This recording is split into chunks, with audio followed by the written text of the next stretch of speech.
দাদা আজকে মাছ মারতাম। মাছ মারা আপনারা জানেন যে খুব আসলে একটা শখের কাজ। তো সেই শখ পূরণের ইচ্ছা দিয়েই মোনায়েম ছোট ভাই বললো যে ভাই চলেন, নতুন পানি আসছে তো আমরা আসলে কাল্লা শহরে মাছ মারতাম যাবো।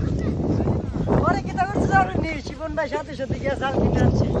পরে বাপ্পু কাহা আছে, হবির ভাই আছে। আমি যে কুটা আনছি এটা বুঝলে গেছো গা। হ্যাঁ, এই যে আমি ওই যে আমরা সহযোগিতায় এই ফিল্মটা বানানো হয়েছে। সামনে আমাদের ভিউটা দেখা। এই ফিল্মটা বানানো হয়েছে।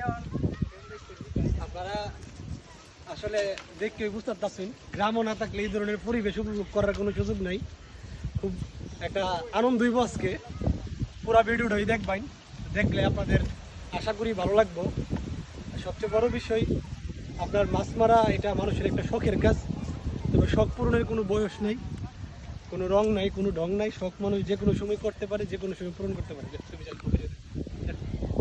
আমার